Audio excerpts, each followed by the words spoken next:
Welcome. Kan khal chi dang o. Triumph. Thar chu. Kheng chi.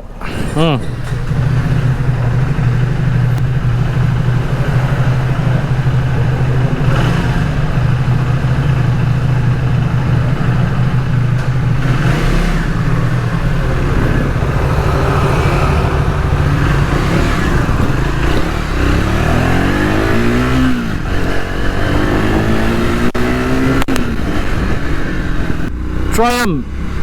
350cc จุลอนชนิตา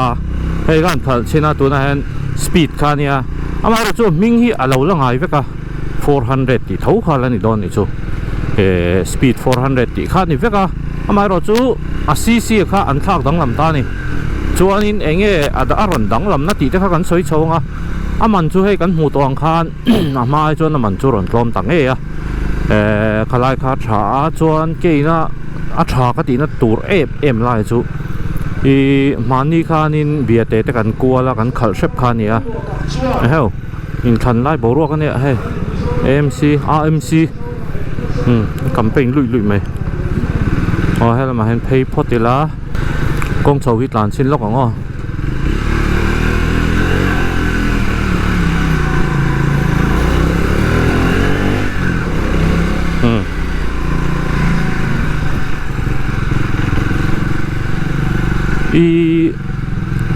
เฮ้ย Triumph เพี้ยนินมานี่เดียวกันนี่กลุ่มนี่กลุ่มไม่ต่อชูนี่กลุ่มคัน All India GST จงจ้างเฮ้ย Bike CC จงจ้างเวลาคันทุกท่าเรามา Price cut down ตีเดียวข้าอัตมาจวนขามีวางคัน400cc จิตนะครับจู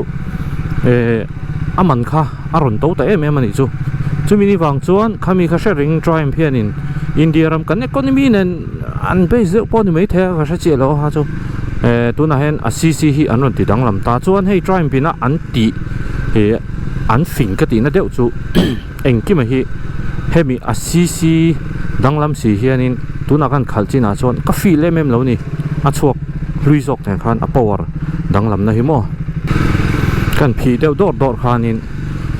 มีน้อยปุยจวนกันเชวักโดนเราฮะจูมาเราจูตัวน่ะลงรันินกันปัญญินช่วงลุยเลยช่วงทาร์ตานไตละเขาตาจูกันเชฟเวเดอไม่เทเทสนั่นตัวรีเทสลัดเทฟักบ็อกซี่แล้ววะบวยทากเวครับไหมมาเราจูถือกันโน้ติสเลยประคัดจูเอนจินข้าให้กรันต์เองที่เอนจินถมนั่นรู้ตุกกัดสวยเซลแล้วใช่ปะค่ะอารอนเรตัดไม่อารอนสมูทตะโจกันนี่จุลัยจูอาเซียเมลครับไหมทัวริสต์จักรตูรังเดวินจุกลีละอินทรานี่ละกัลเลเด็กดังเฮ้บิลดิ้งทารันเราเนี่ยเฮ้เองตัวนี้นี่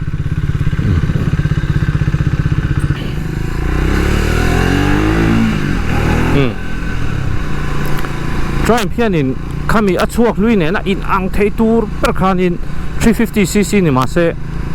ให้มีเอนจินบล็อกบอร์ติโมโคเลนซองขัดยังซองค่ะอังไงเวกินนั่นละรอนดาจวนอันนั้นตีดังลำเช็ดเช็ดกับจูอมเท่านี่จูสโตรกเตค่ะอันนั้นตีดังลำตาจวนแอร์ฟิลเตอร์เตปอันนั้นตีซาวเบลตามาซาช่วงเนี่ยนะมีปุยนักกันฟิลเทยเหล่าดานตัวรังเบริน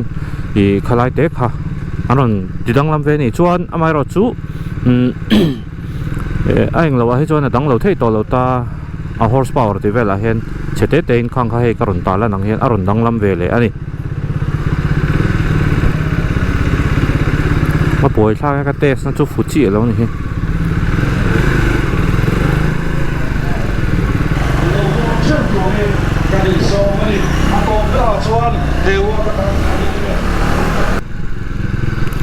จวน350cc เขาฮีตัวน่าริจวนอินเดียรามาให้บักฮีอันชัดชกต่อโดนแล้ววะ 400cc ก็จูworld wide อะไรอมโดนเท่า international อะไรอมโดนนะ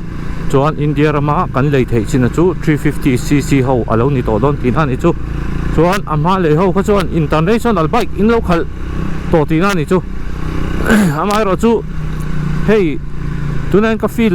จู chút tiếng in overall là hiện in in downgrade na pakhat ma ka shelawa engine po smooth a ride quality po hi a smooth zawk ma in ka shia a thom na lutuk te a chen na lutuk te kha talawa chu mai ba ka chuan amai le charon thato don khop mai ti lai kha ka soi du ni ama kha chuan in a he kha ka ti ve de electric na kan han long run tak tak kha chuan in a kam de dok me 400cc lo ni bok nen tuna he chuan in amai le chi a chi kha chu tiang kan hre chuang big ri lawa amai ro chu point 30 lo ta se 30 ni ka sia khami borvel an chut khan ta chuan ma sem zora ma chuan in khatiang anga chut thei khan ni lutuk lawa chuan tuna chuan 37 borvel anga a chho to don ti na ni chu mini wang chuan he ba hi yai lo tur a thazok kan rama phei chuan a thazok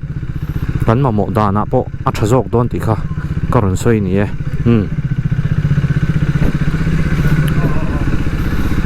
chuanin a luk shrim shima hian engma danglam na lawa a po na tang hian engkim alangai veka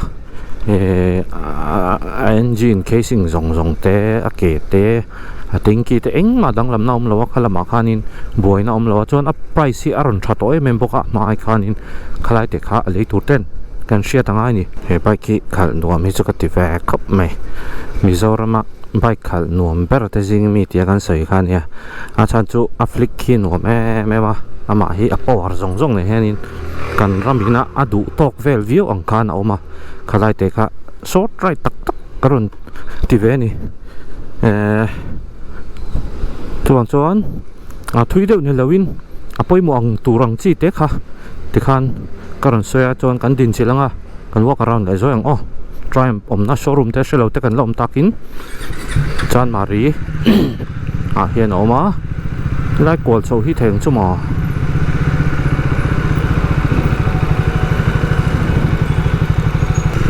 kol chho me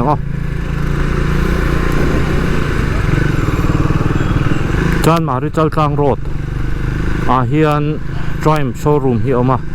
big bikes te bikes sang an ne a chuan hemi speed 400 chau lo hi 350cc a khan aron da dona scrambler te pokha scrambler xc te pokha tlawm vek don ni chu halai te kha thadong kho mai mai le charon thato don boka kan mo turang tok viau in a to zawk dona ama mi kha awa chia ka ti na ni chong lawa tu ni mi chia ka ti na chong lawa ke ma ngai da na chong kan rama chuan hei hi kan bang tangkai zawk don in ka hria a engma yei na tur ka hrelo